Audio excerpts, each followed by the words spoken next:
पंचदशोध्याय पुरुषोत्तम योग. ह्या अध्यायाच्या सुरुवातीक श्रीकृष्ण मूळ वैर आणि खांदी तग्गू आशिल्ल्या अविनाशी म्हणून घेवच्या काल्पनिक अश्वत्थारुकाक म्हळ्यार पिपळारुकाक संसारावट्टू तुलन करता.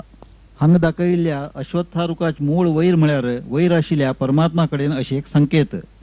कशी मूळ रुकाचे धारण पोषण करता तशी ह्या संसाराचे धारण पोषण परमात्मा करता.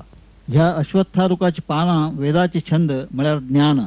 ह्या रुकाचो चिगूर म्हळ्यार विषय वस्तू आणि ताजी कर्मानुबंधी पाळा मनुष्य लोकात पसरल्यात. अर्थात हो रूख कशी दिसता तशी ना.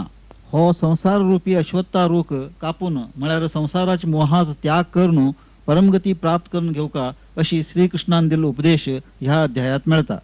श्रीकृष्ण सांगता हांव सर्व प्राण्यापेक्षा श्रेष्ठ आणि जीवात्मापेक्षा उत्तम असा. तश म्हणून म्हाका ह्या जगा भितर आणि वेदा भितर परमात्मा आणि पुरुषोत्तम अशी म्हणतात.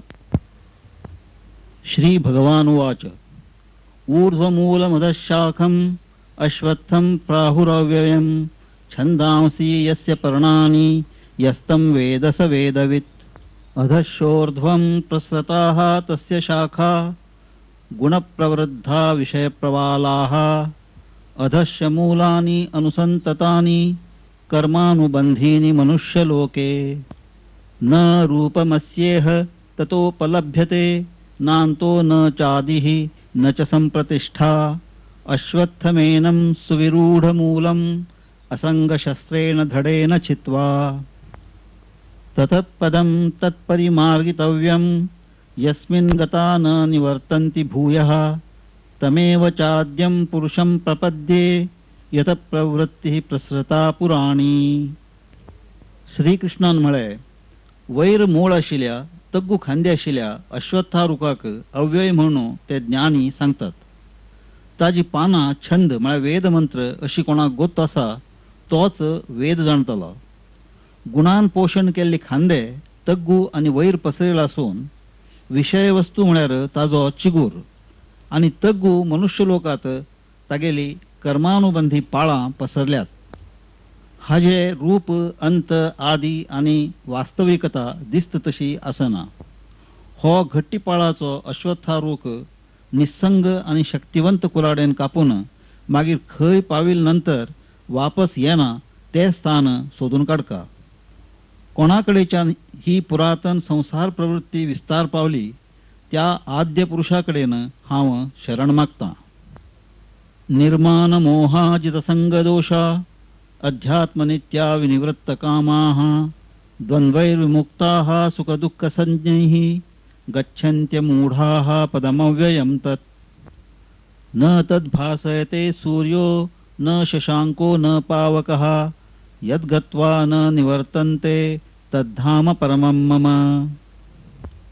ममैवांशो जीवलोके जीवभूतः सनातनः मनःषष्ठानीन्द्रियाणि प्रकृतिस्थानि कर्षति.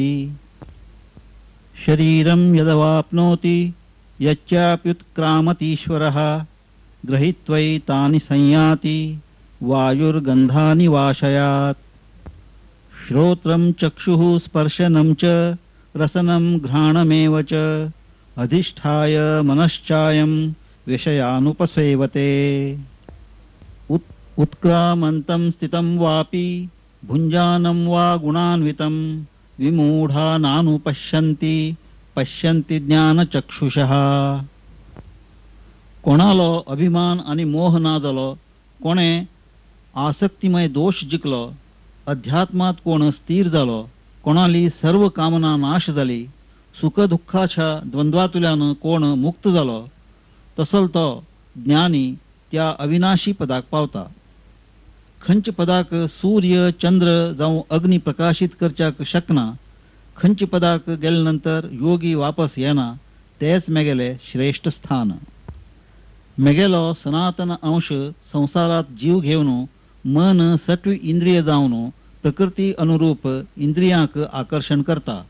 केन्ना ईश्वर शरीर धारण करता किंवा शरीरातुल्यान भायर पडता तेन्ना कशी वारो सुगंध घेवन वता तशी तो ताजेवट्टू हांकां घेवन वता. कान दोळे त्वचा जीभ नाक आणि मन हांगेले आश्रय करून हो जीव विषयाचो उपभोग घेता. शरीर सोन वतन जावं, शरीरात आसतन जावं, गुणान युक्त आसतन जावं, विषय भोग घेतन जावं, ह्या जिवाक मूर्ख लोक जाणनाती, ज्ञानचक्षु आशिले जाणताती. यतंतो योगिनश्चैनं पश्यन्ति आत्मन्यवस्थितं यतन्तोऽप्यकृतात्मानो नैनं पश्यन्त्यचेतसः. यदादित्यगतं तेजो जगद्भासयतेऽखिलं यच्चंद्रमसि यच्चाग्नौ तत्तेजो विद्धि मामकम्. प्रयत्न करतले योगी मात्र तांगेल्या हृदयात आशिल्ल्या ह्या आत्माक पळयतात. परंतु कोण संयम पावल ना आणि ज्ञानहीन आसा ताका प्रयत्न करून सुद्धा आत्माक वळखुच्याक साध्य जायना. सर्व जगाक प्रकाशित करचो खंच तेज सूर्यात आसा, खंच तेज चंद्रात आणि अग्नीत आसा, तो तेज मेगेलोच म्हणून समज. गामाविश्य च भूतानि धारयाम्यहमोजसा पुष्णामि चौषधीः सर्वाः सोमो भूत्वा रसात्मकः. अहं वैश्वानरो भूत्वा प्राणिनां देहमाश्रितः प्राणापानसमायुक्तः पचाम्यन्नं चतुर्विधम्. सर्वस्य चाहं हृदि सन्निविष्टो मत्तः स्मृतिर्ज्ञानमपोहनं च वेदैश्च सर्वैरहमेव वेद्यो वेदान्तकृद्वेदविदेव चाहम्. द्वाविमौ पुरुषौ लोके क्षरश्चाक्षर एव च क्षरः सर्वाणि भूतानि कूटस्थोऽक्षर उच्यते. उत्तमः पुरुषस्त्वन्यः परमात्मेत्युदाहृतः यो लोकत्रयमाविश्य विभर्त्यवय ईश्वरः. पृथ्वीत प्रवेश करून मेगेल्या सामर्थ्यान हांव सर्व प्राण्यांक धारण करता आणि रसात्मक चंद्र जावन हांव सगळ्या औषधांचे म्हळ्यार वनस्पतीचे पोषण करता.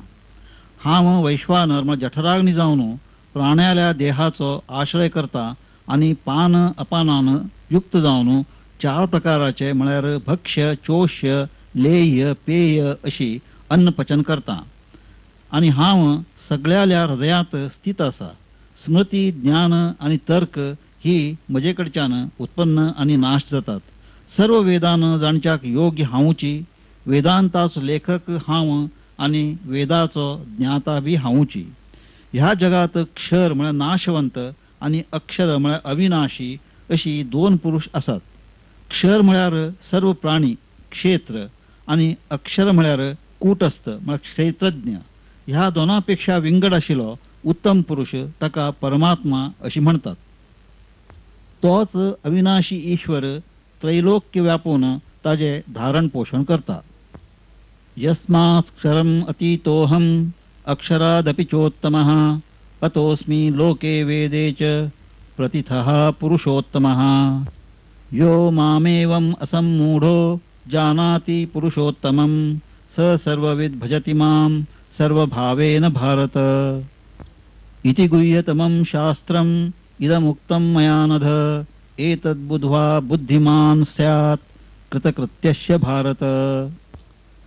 खंच अर्थान हांव क्षरापेक्षा अतीत म्हळ्यार श्रेष्ठ आणि अक्षरापेक्षा उत्तम असा त्या अर्थान ह्या जगा भितर आणि वेदा भितर हांव पुरुषोत्तम म्हणून घेता. हे भारता, कोण म्हाका असम्मूढ जावन पुरुषोत्तम म्हणून जाणता तो सर्वज्ञ संपूर्ण भावान मेगेल भक्ती करता. हे निष्पाप भारता, ह्या प्रमाणे हे अत्यंत गूढ शास्त्र हांवें तुका सांगले. हे तत्वतः जाणिल्यान मनुष्य बुद्धिमान आणि कृतकृत्य म्हळ्यार सार्थक जाता. इति श्रीमद्भगवद्गीतासु उपनिषत्सु ब्रह्मविद्यायां योगशास्त्रे श्रीकृष्णार्जुन संवादे पुरुषोत्तमयोगो नाम 15ोऽध्यायः. अशी श्रीमद्भगवद्गीतोपनिषदातलो ब्रह्मविद्यांतर्गत योगशास्त्राचो श्रीकृष्णार्जुन संवादापैकी पुरुषोत्तम योग नावाचो 15वो अध्याय समाप्त.